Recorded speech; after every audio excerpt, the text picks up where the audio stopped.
So this problem right here, if you need more, or if you'd like more commentary or want to see the scoring guidelines, this particular problem is actually 2002 AB 2002B AB number 2. Okay.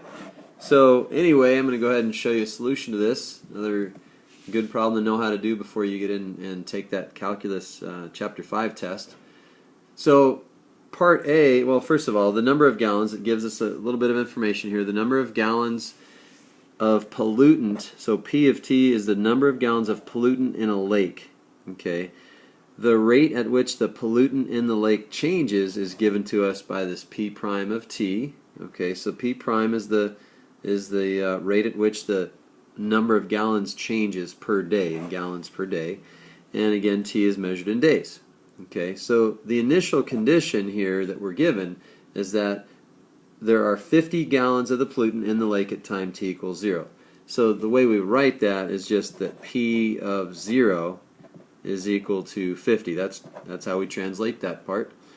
And then they consider the lake to be safe when the lake contains 40 gallons or less. So safe when P of T is less than or equal to 40. So obviously right now, at time t equals 0, the lake is not considered to be safe. So part A, though, is asking us, is the amount of the pollutant increasing at time t equals 9?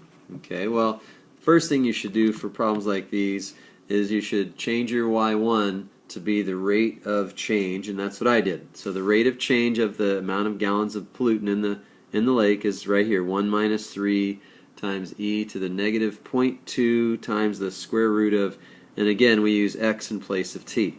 Okay, this stuff down here is left over from the previous problem, and I left it there because you never know when you're going to need the derivative of the derivative, and so we may or may not need that in this problem, but I left it there anyway.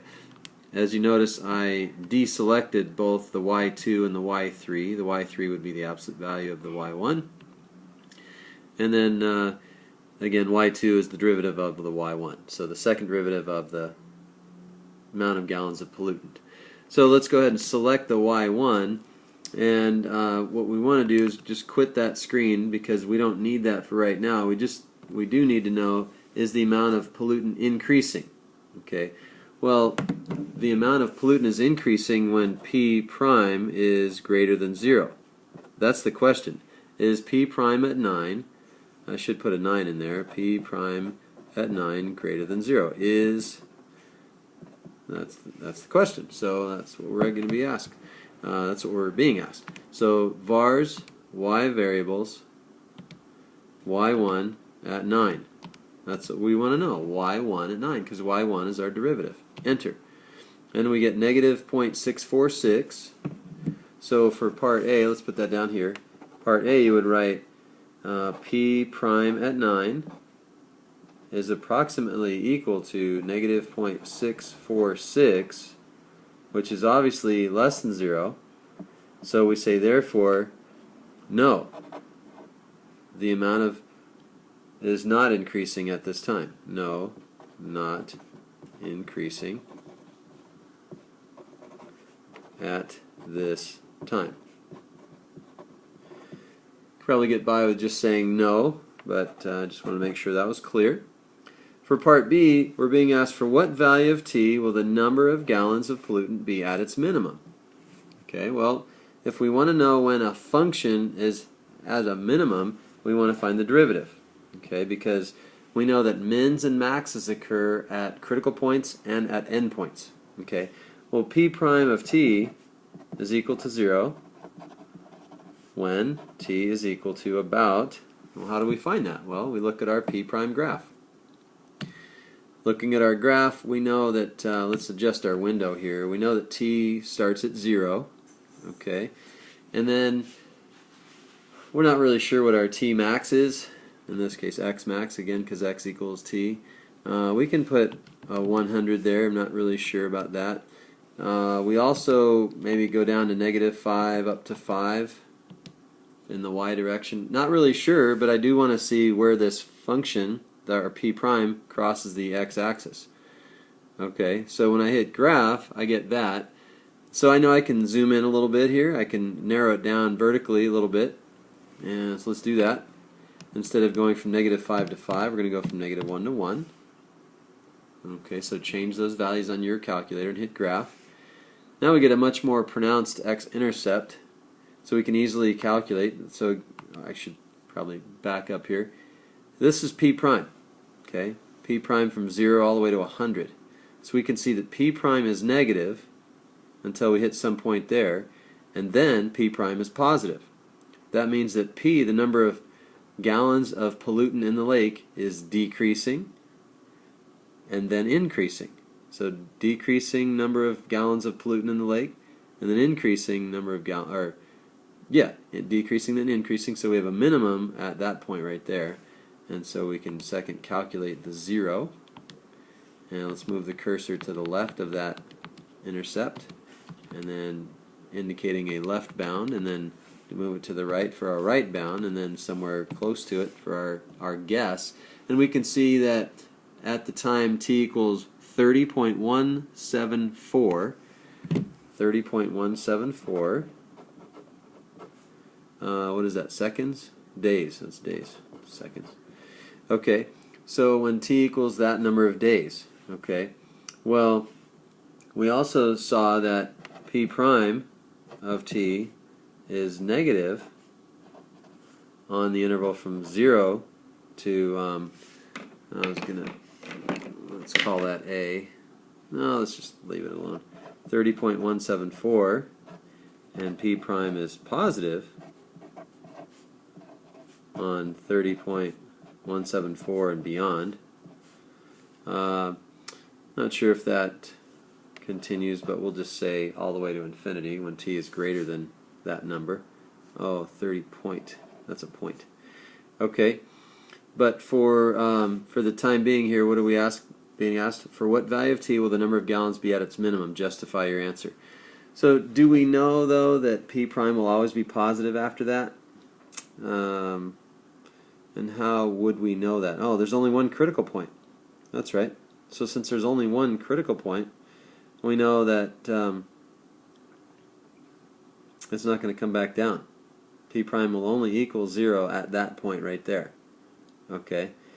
And you know, with exponential functions, once they grow, they keep growing. Once they decline, they keep declining. So we could be pretty sure it's not going to act like a polynomial, or it's going to come back down. So nevertheless, we have this reasoning, and the question says, for what value of t? Well, that's the value of t right there. Okay, justify your answer? Well, we did.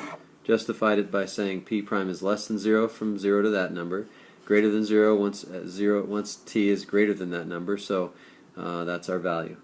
Okay? Alright, therefore we have a minimum there. Okay, part C. Is the lake safe when the number of gallons of pollutant is at its minimum? Well, here's the thing. We want to know what the number of gallons is at that time. Okay. What we know is we know the number of gallons at time 0. Okay. Well, what's the relate?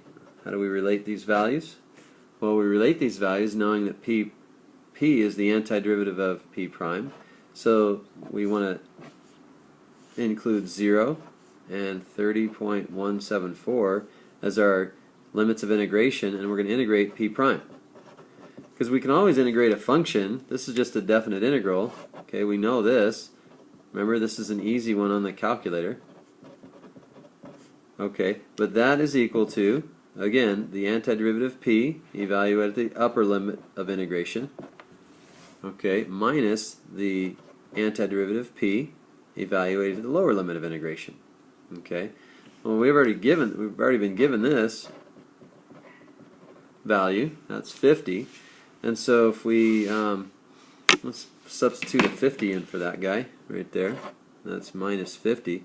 So if we add 50 to both sides, then we get p at that value,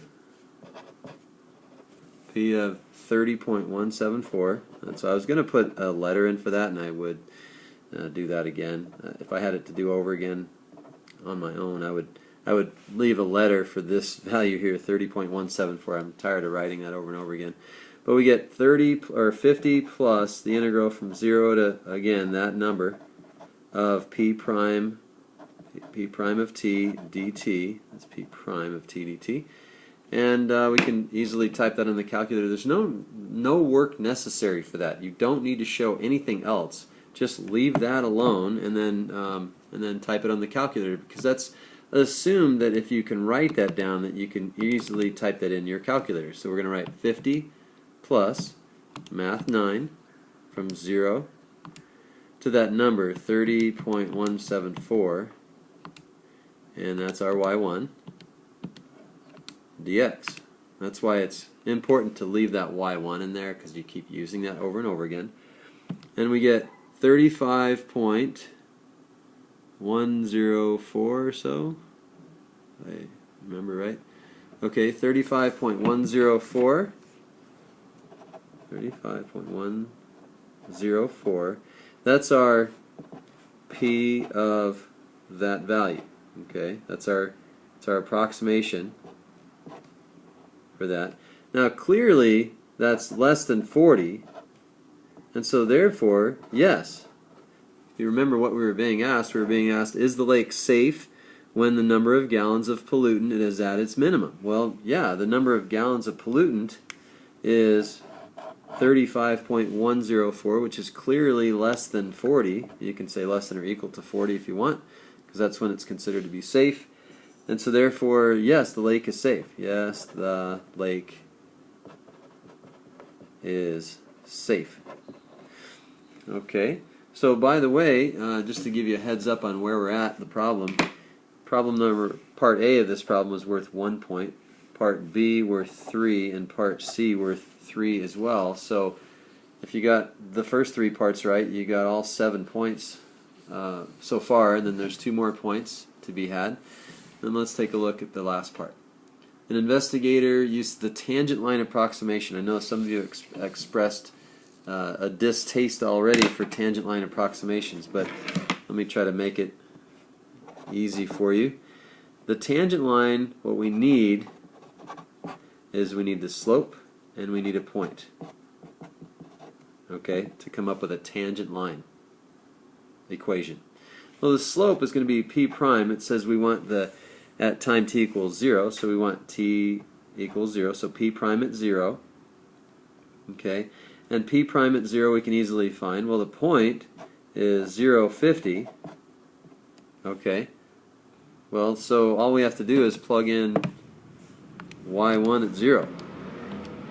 y1 at 0 is -2, so that's an easy one. That's -2. So we have a slope and we have a point. So y minus the y1 equals slope times x minus x1. When you add 50 to both sides, you get -2x plus 50. Well, it's safe again when this function, when y, the number of gallons, is less than or equal to 40. Okay, so if we subtract 50 from both sides, we get -10. When we divide by -2, we say we got to flip that sign, and we get when x is greater than or equal to 5. So we say, therefore, when t is greater than or equal to 5 days, what is being asked here? At what time does this model predict that the lake becomes safe? When t is greater than or equal to 5 days, this model, this linear model, linear approximation, deems the lake safe. Okay? So that's it. Running out of time here, so I'm going to leave it at that. If you draw a picture of that, then maybe it'll be a little bit more clear if it's not clear now. But basically we have this function, and at t equals 0, it's saying, well, when t equals 5, this lake will have less than 40 gallons of pollutant in it. And that's it, 5 and greater.